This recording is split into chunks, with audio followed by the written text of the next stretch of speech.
Thank you for joining us. I'm Marni Hughes, and this is Missing on NewsNation. Each week, we cover a missing person case from across the country, no matter their race, religion, background, or circumstances. Every missing person matters. They have a family and friends and even complete strangers looking for them. And that is where we think you come in. By watching and sharing these cases, our hope is that we can together find some answers and offer closure.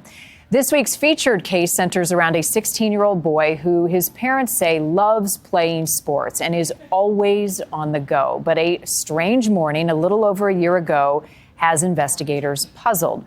In a moment, Jarrett's mother, Laura, will be joining us live to share why she believes he is alive and being held in a bad situation. First, though, I have a few other cases I want to bring to your attention. A heartbreaking update in the search for a little boy in Boise, Idaho, who vanished during his 5th birthday party. Police say they found a body in a canal just about a half a mile from where this little boy went missing. While still waiting for an official identification, police believe the victim is Matthew. The police chief says that there appears to be no signs of foul play, but they are continuing to investigate his disappearance. Also in Idaho, an update to a very popular missing case that we have been following closely in our series. Fruitland police teamed up with the National Center for Missing and Endangered Children to create an age progression photo of this little boy, Michael Vaughn. He has been missing now for 3 years. He was 5 years old when he disappeared. His 8th birthday was in June. This photo that you see shows what Matthew would look like at age 7. NewsNation traveled to Fruitland back in 2021, spent some time with Michael's parents, who say they believe Michael left their home to go look for kids to play with. But the case then took a devastating turn when police began digging up a backyard just blocks from Michael's home. They did not find any remains, but they say they believe Michael's body was once buried there. Though the people who were living at the home have been under the microscope, there is currently no one charged in connection to Michael's disappearance. 2 weeks ago, on the anniversary of Michael's disappearance, Fruitland police say they submitted the case to the county prosecutor. Meantime, they are still asking for tips from the public. We've got a number on your screen that you can call if you have any information that can help investigators find him. A family in Ohio is searching for answers after their son disappeared on a work trip. Michael Clausell was on a work trip in Dayton in May when his family received a call that he never returned his rental car. Police eventually found the car crashed in a ditch, but no sign of Michael. This past weekend, family and volunteers searched a 6-mile range of where that car was found.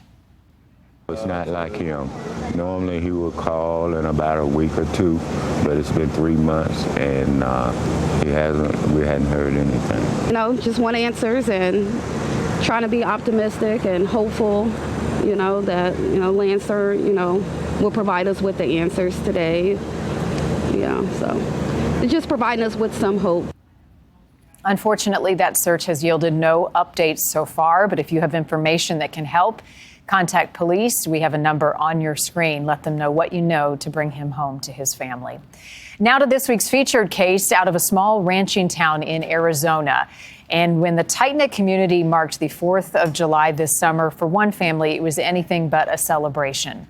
It marked 1 year since 16-year-old Jarrett Brooks walked out of his house and has not been seen since. His parents are convinced that he is still alive, and they are desperate to spread his story. Known for his big smile, 16-year-old Jarrett Brooks was the family laugh track. The family clown. He has an incredible sense of humor. He has an infectious, goofy laugh. Homeschooled with his siblings, but a typical teenager, playing baseball. Nice hit, bud! And wrestling. Always on the go. In the summer, he was always working on a ranch. Swimming, going to the swimming pool. Golfing. Going to the creek with his friends. And sometimes in trouble. like the night before he disappeared, grounded for damaging one of the family vehicles. It was the fourth time, I think, that he'd gotten in trouble for taking it off-roading when he had been told not to. He'd been told not to take it off-road, and he took it off-road again, and this time he broke something. The next morning, 4th of July, Jarrett was up early. It was about 6:15. I was getting ready to get in the shower, and he met me in the hallway, and he said, "So, Mom, am I just grounded from driving, or am I grounded from everything?" And I said, "No, you're grounded." When his mom realized an hour later Jarrett was gone, she went looking for him, thinking he had decided his plans were too important to miss. Cruised around the parade route, cruised around the park, knowing, cruised around the areas where I knew all the kids hung out on the floor. He's a very social kid, and she had talked to everybody, and nobody had seen him. He wasn't anywhere around. The level changed. The Brooks called the sheriff, launching an all-out search around town and through Jarrett's electronics. They went through his room, his phone, his Xbox. There was a couple of deputies in his room on his Xbox trying to get to his messaging and stuff. Then the stunner. This image of Jarrett placing a handgun into his waistband, taken by a home security camera near their gun safe. We both just lost it at that point. A nearby rancher said he had spotted someone crossing his pasture, heading west away from town. The description perfectly matching Jarrett and his favorite boots. And described a younger person in dark clothes, carrying a handgun. He had white top boots on. His pants were shotgunned into his boots, and they were white tops. Dogs picking up the scent. They picked up some tracks and followed these tracks for a distance away from the residence, where the tracks ultimately just stopped. The area searched for hours. From that point, where did he go? And that is what is absolutely driving everybody crazy, is what happened from there, and we don't know. The rancher said he was walking at a fast pace. And I said, well, Jarrett's got long legs. He walks pretty quick. He goes, no, he was hoofing it. Jarrett's parents convinced he must have made plans to meet someone and get a ride, someone he had just met, and took the gun as a precaution. I think that little red warning light was going off in his head that said, this is probably okay, but just in case, I'm going to have a way to protect myself. Police executing 2 search warrants on the parents' house, looking for communication devices or any other clues.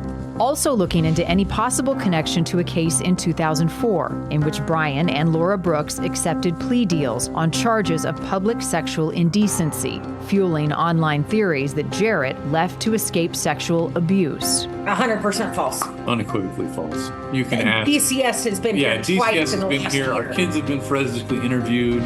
Police say they've looked into every allegation. We have absolutely looked for a connection. There is no evidence to support that there is any sort of connection or correlation between that incident in the early 2000s and today. The Brooks say they've endured harassment on top of heartbreak and just want to keep the focus on finding Jarrett. A year's a damn long time. A year's a damn long time not having your son and not knowing. It sucks. Joining me now is Jarrett's mom, Laura. Thank you for being with us. I'd like to start with just how you're doing. I know about a year or so has gone by, a little more than that, for you and your family, not knowing where Jarrett is or what happened.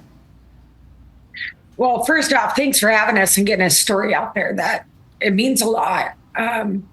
It's definitely been a rough 13 months. It's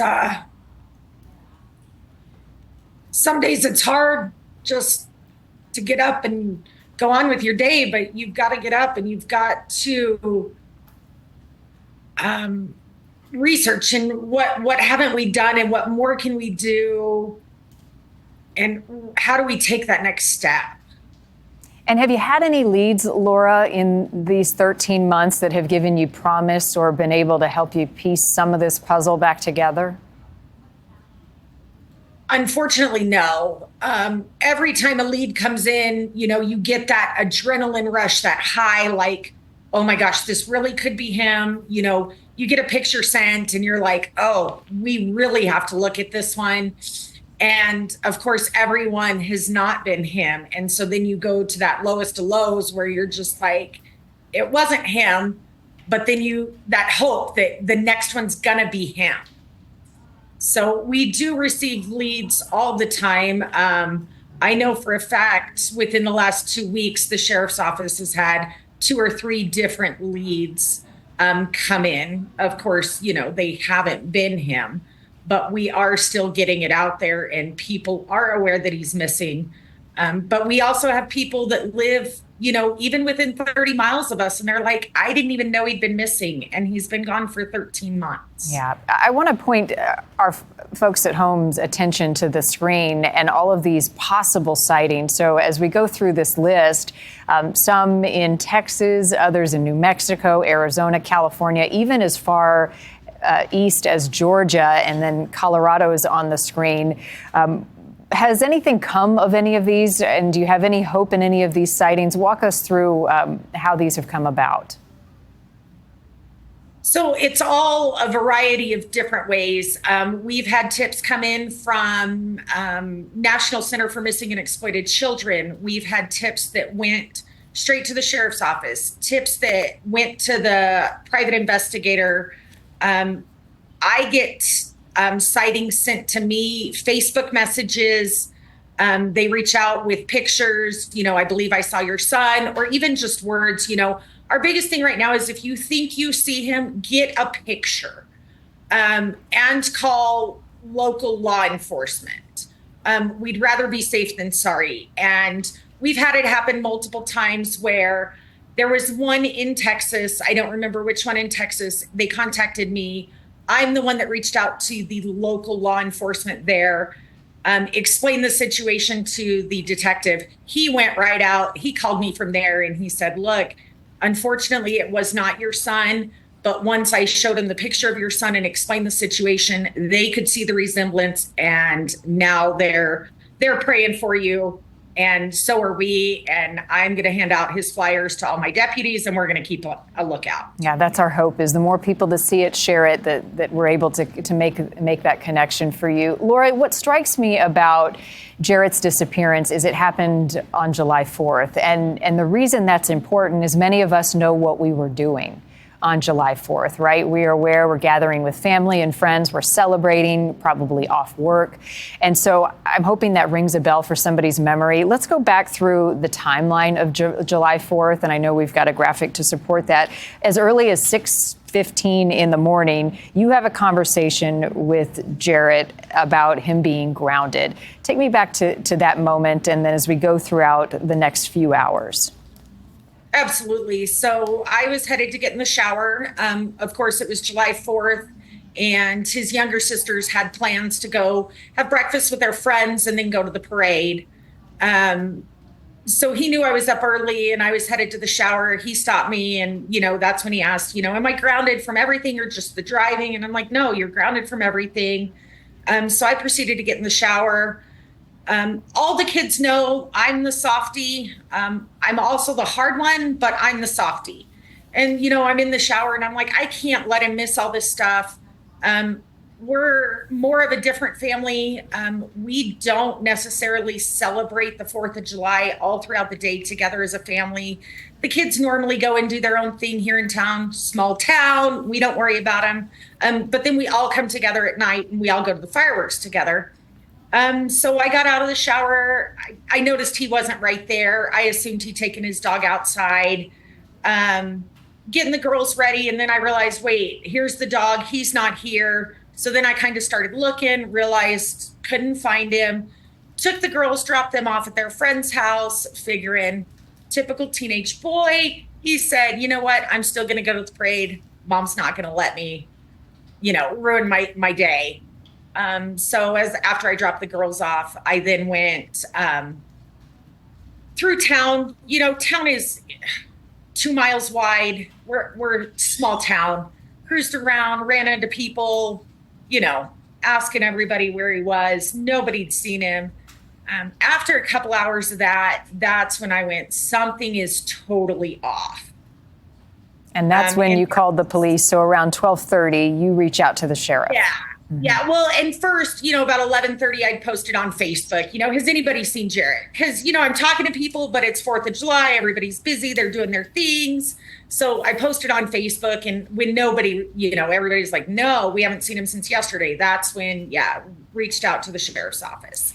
And then just a few minutes after reaching out to the sheriff's office is when my husband had the idea. He said, maybe I should check to see if any of the guns are missing. And that's when we saw the footage that he had taken that gun, and reached out to the sheriff's office. And then they said, okay, now, he's social. He should have reached out to somebody. And now that we know, that he's got the gun, we need to step this up. Right. So. And for you, Laura, that's when I'm sure the panic starts to set in. So very much so. Initially, your heart goes to the worst right away. But I'll be honest, it didn't take my husband and I more than, I'd say 5 to 7 minutes. And we went, that's not him. That's not where he was. He was happy. He was not depressed. He didn't have changes in his routine. He was still hanging out with his friends. Like, there wasn't anything that would indicate any sort of mental illness or cause for him to do self-harm. So it didn't take us long to say, okay, he was taking it for protection. He was doing something, and it put off a bell in his head that said, maybe I should be protected. And why do you think that is, Laura? Now that you look back, I know hindsight's 20/20. Were there any red flags? How about digital evidence? What has that led you to believe? Absolutely nothing.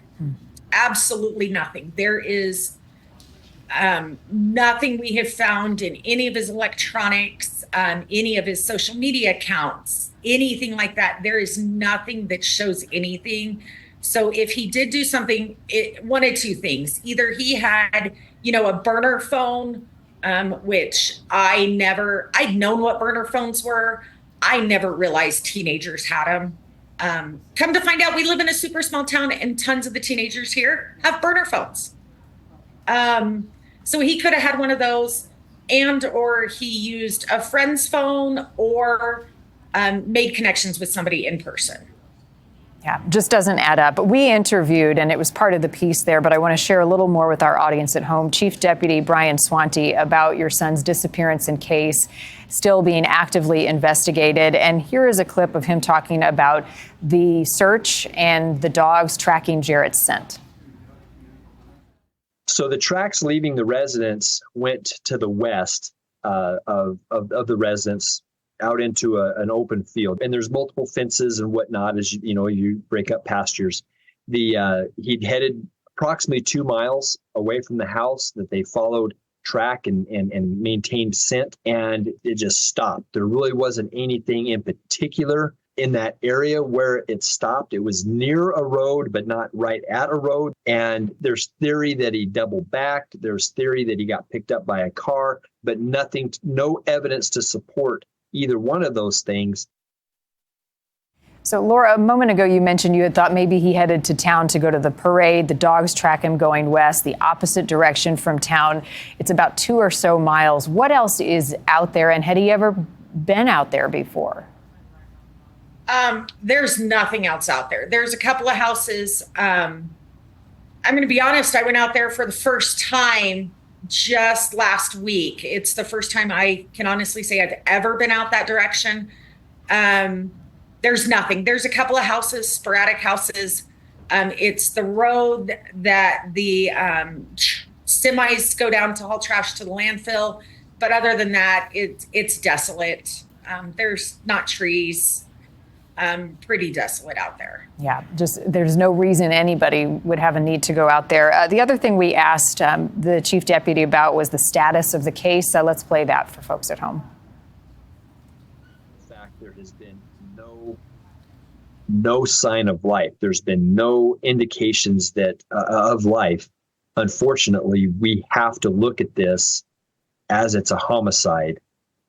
Again, still keeping our fingers crossed that it is not, and that's the desire is to find Jarrett alive and well and reunite him with his family. But being there's been no contact whatsoever, unfortunately, that's how we have to look at this. I know that is difficult for you to hear, and I know you don't believe it either. You think Jarrett is somewhere out there still alive. What leads you to believe that, Laura?